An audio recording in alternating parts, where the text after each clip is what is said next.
Brilliant, thank you very much. It's my absolute pleasure to introduce Wing Commander Phil Holcroft here today. He is here to share a really powerful personal story about family life in the Air Force and how the Covenant of Public Services have helped his family over the years. Very much welcome. Thank you.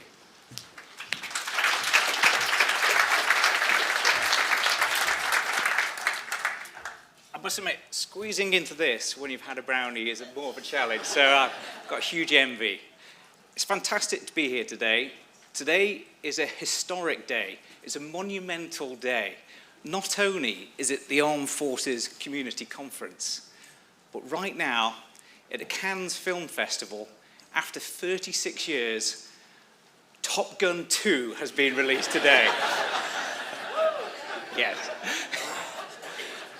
You're going to have to hold on one more week before you get your eyes on it in the UK. But until then, I do have a little bit of aviation footage just to whet your appetite. Okay, so prepare yourselves. Okay, so I guess, why am I here? Well, why am I here? So I got asked by a colleague I used to work with, Vicky, we'll call her, okay? Where is Vicky? Okay. I used to work with her, and she now works with the MOD Covenant team. I was hugely flattered, and I took it as a massive compliment that Vicky had asked me to come here today. However, I then made a shocking discovery a couple of weeks ago. I was looking through some memorabilia, and I discovered a gift of when I was working with Vicky. And it was a little picture, and on the back, all the team had written a little good luck message for the next job. And I looked, and I found what Vicky had written. And I'll decode her messy handwriting for you. But it's, thanks for never filling the biscuit tin and stealing all my tea bags, okay? So I'm here for punishment, basically. That's what I figured out. This is a bit of retribution, me paying my bills, which I will do today, and I'll do my very best. But I must point out that Vicky does not buy Yorkshire tea bags, so she is a bit of a cheapskate. But today, I do genuinely believe in it. I am passionate about being here today. It's really, really important to me. I'll tell you about my family story, and I'll tell you about how the work which you're contributing today helps support people like me and families like mine. So yes, you'll be looking at policy, you'll be looking at nuance, you'll be looking at rules, regulations, legislation, resources, all that important stuff, and it's easy to get lost in the minutiae. But I see it as my job as trying to join the dots together to help you understand the impact the work which you're doing has on the lives of servicemen and women for the UK. And I hope to inspire you to think big, to be bold in what you're trying to do, and hopefully I can give you a bit of justification for that today. So, I better start with who I am. Yes, I'm Wing Commander Phil Holcroft. I'm an airman in the Royal Air Force, but I owe you a little bit more than that. So we'll dive a little deeper, not too deep, because I'm quite a simple individual. But if I was to describe who I am, I'd say there's three pillars which make up my life, three buckets or balls, whatever you want to call them. The first one, it's me as a military person. I'm a pilot, I'm a helicopter pilot in the Royal Air Force. I've had the privilege of serving with some incredible people. As part of that, I've managed to go to Iraq on operational tours several times, Afghanistan, all over the world. Incredible privilege, and I know I'm lucky to do it. And this is the part of me which the taxpayer sees. This is the part which the country needs and wants. But there's a lot which sits behind that and allows it to happen. For me, the other big part of my life is my family. I've got a beautiful wife, Beth. She's a civil servant, actually, for the Department of Education. So she's very familiar with policy, and she tells me how important it is daily. And I've got two young girls. I've got Bella and Isla, absolutely the apples of my eye. And they are something I cherish. And to be able to do that stuff, I need to be able to support my family. If the military ball is a bouncing ball and you can occasionally drop it, this one isn't. This is a glass ball. This is something I absolutely need to protect. If I fumble, I've got to be able to catch it. And we'll come back to that later. Then I guess the other bit. This is my passion. This is my hobby. This is how I feed my soul. I'm an endurance athlete nut. I love it. And if you ever want to know if someone's really competitive as a triathlete, there's a few little telltales. One, are they willing to wear a gigantic helmet which makes them look like a phallic object? Tick. Two, do they spend ridiculous amounts of money on carbon fiber, and are they a little bit vague about the actual cost with their wife? I think she might be tuned in listening on YouTube, so I better be careful. And then the third option is the really, really competitive ones. On the 112-mile bit of the triathlon, on the bike, don't get off the bike to wee. Okay, I'm not going to tell you which one I am, but I'm not going to let you stiff my bike shoes. Okay, we'll cut that deal. Right, I better move on. So,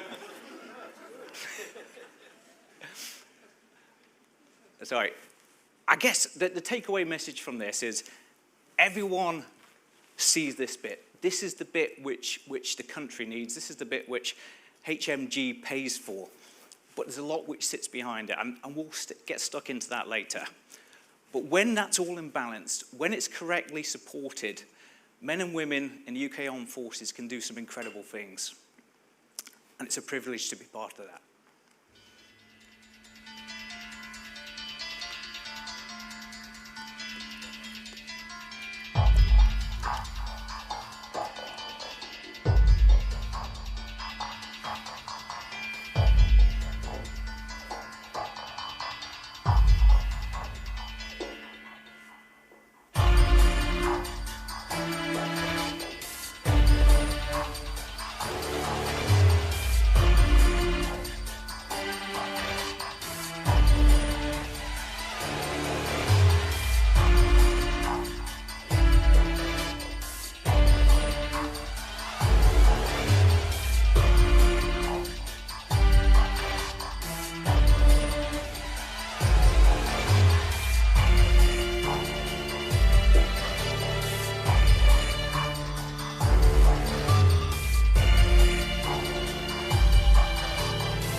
There you go. You don't need to go to Cannes Festival after all. So, brothers and sisters in the armed forces will gladly do that. It is their privilege and their pleasure to do that. But they can only do that if they're not distracted and they're supported in their home lives and everything which goes outside of what they do in the military. These three photos, which describe, I guess, the balls or pillars of my life, they're all taken in one weekend in June 2014. If you ask me, was I resilient back then? Did I need support? I'd say I was bulletproof. I'd done 7 operational tours in Iraq and then Afghanistan. I felt completely invincible. Did I honestly know what the Armed Forces Covenant was? No, I absolutely didn't. Did I understand the detail? I didn't think I needed to. I didn't think it affected me. So did I need support? Right then, that weekend, no. Those photos, the helicopter were flying the Queen's birthday fly past in June. Lead aircraft in that formation. Incredible privilege. The Sunday, the day after, it was Father's Day with my family. And then there was even a triathlon on, win, which I managed to enter, cross the line with my daughters in my arms, life doesn't get better than that. I remember thinking, this is as good as it gets. And if you'd have said to me, in 4 weeks' time, you'll be a crumpled wreck, crying your eyes out, I'd have said, bullshit. That is not going to happen. But that's exactly what happened. And I completely unraveled. And I'll tell you why. It starts with this cheeky one here, Isla. She's 22 months old at the time. My wife, who's got far better intuition than me, realized something wasn't quite right with Isla. She persuaded us on a Friday night to go to the hospital in Oxford. And within hours, we were delivered the gut-wrenching news. We were told that Isla had leukemia. And we then started to understand what lay ahead. It was a 2.5-year journey where Isla would have, in that period, 24 general anesthetics to have chemotherapy injected into her spine. She'd spend months in hospital. She'd lose her hair. She'd need to learn to walk again. She had 24 blood transfusions and daily chemotherapy, which amounted to nearly 1,000 doses over that period. The malaise of leukemia was indescribable. She was delirious half the time. And I was sat on the sidelines, feeling totally ill-equipped to do anything about it. I was watching my daughter walk the tightrope of life and death. And for the first time in my life, I couldn't fix it. It was really tough. And I needed help. I needed support. And that's exactly what happened. The miracle workers of the NHS stepped in. Incredible charities and organizations supported our family. And they helped to fix the impossible. They helped to cure my daughter. And slowly but surely, she made her way to recovery. But that's when the Armed Forces Covenant got in. The benefits of the work you do today helped get us back to some sort of semblance of normality.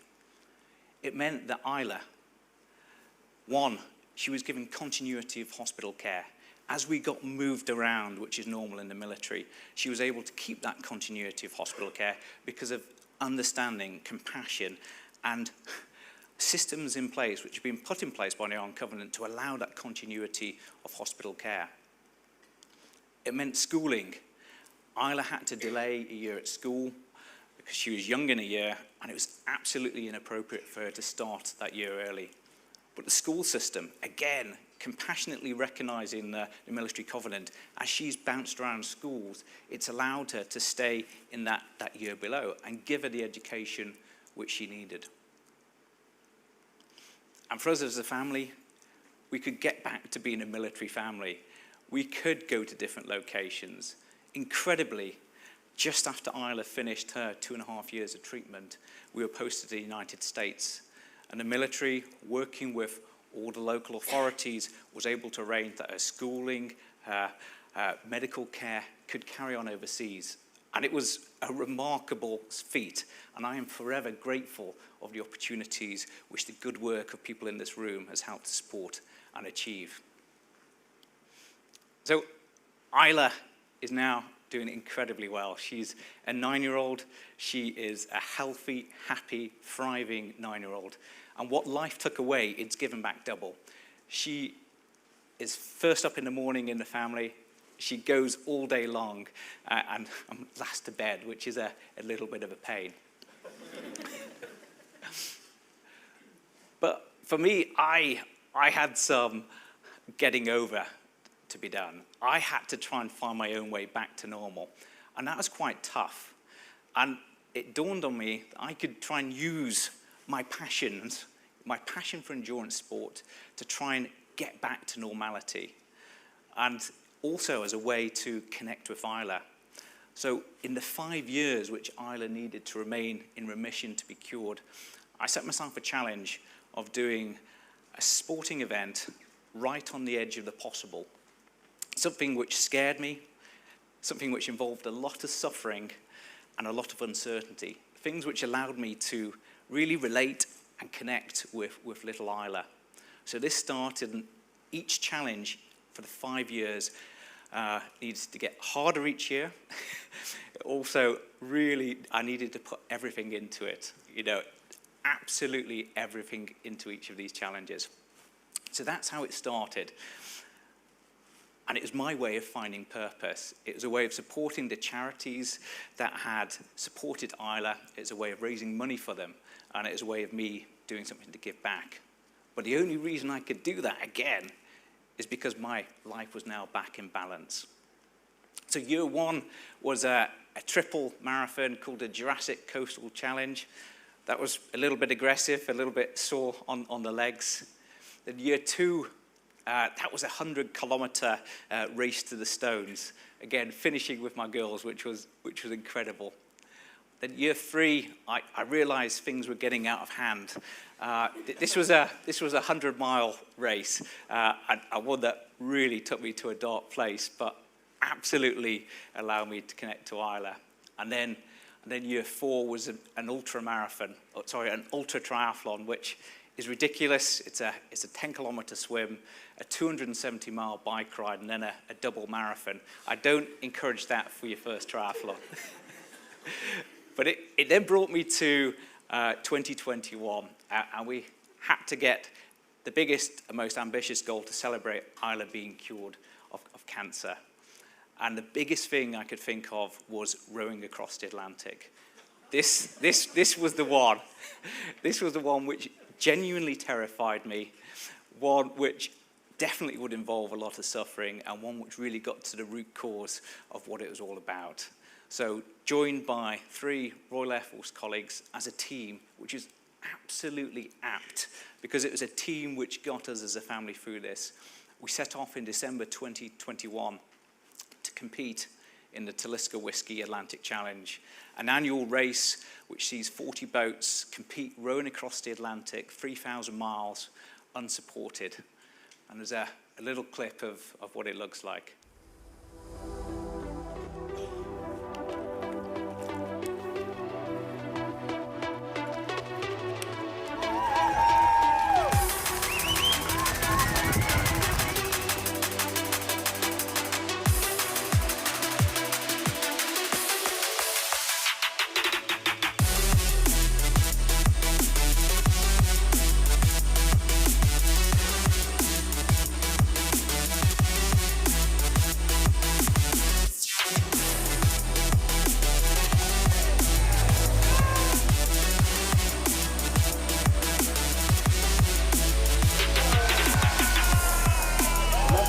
Made it all the way to Nilsson Stadium here in Antigua after 36 days and 24 minutes.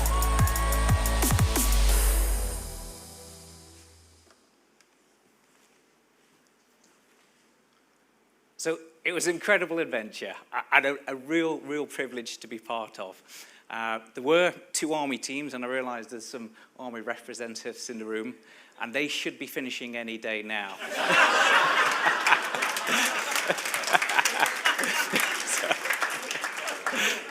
Sorry, Ed. We've only just met. This is very awkward.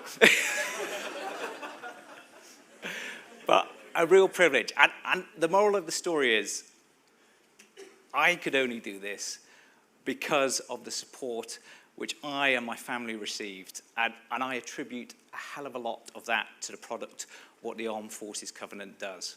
So for me, it's a huge thank you. There's a few snaps which show you, I guess, the finish, the good bit. Lots of hugging, very smelly hugging. And what it does to you. Yeah, it gives you a ginger beard and makes you look really haggard. But it doesn't last forever, you'll be relieved to know. So, new normal. The bottom line is now, 2022, life is back to normal. I can be a military person and throw my life back into it because my family life is supported.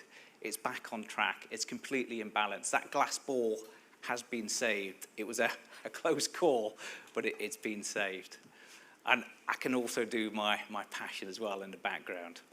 Although the wife is very keen that this trajectory stops, and I'm sure she'll get that.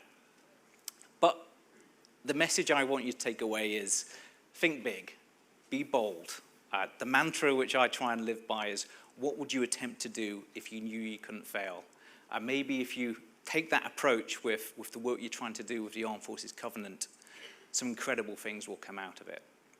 So that's it from me. I'll happily take any questions about any element apart from my cycling shoes. Okay.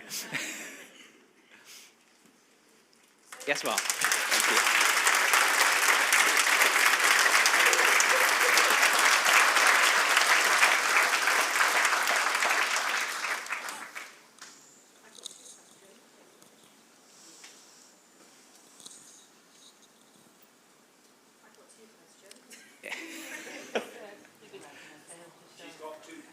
Okay.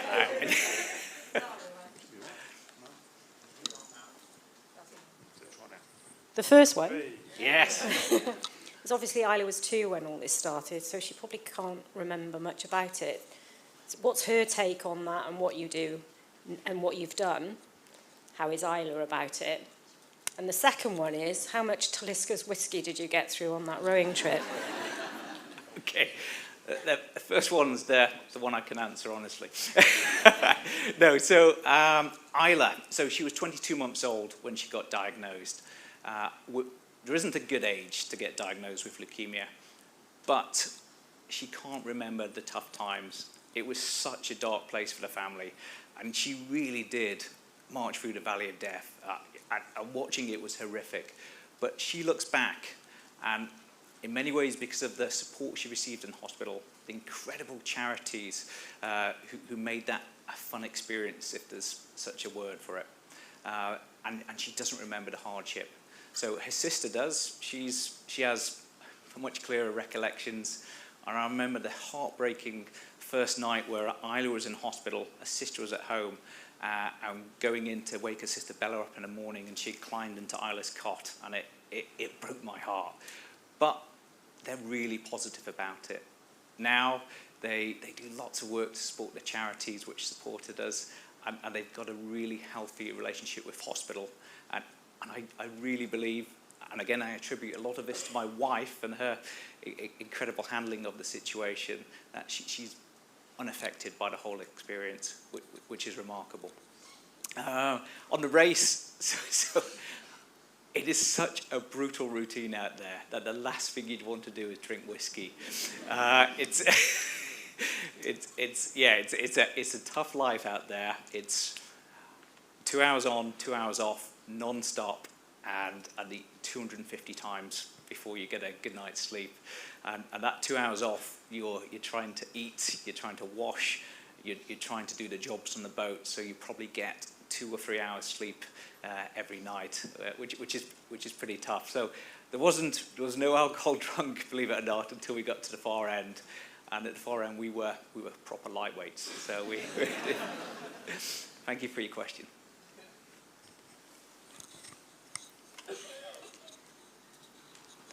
I think it's then up to me to say thank you so much, Phil, for sharing that.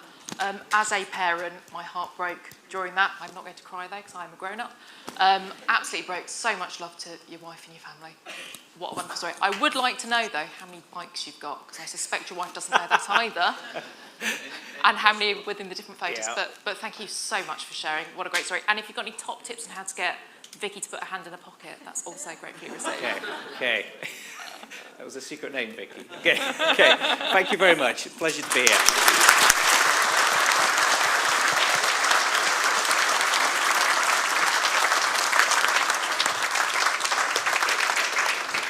Thanks. It gives me enormous pleasure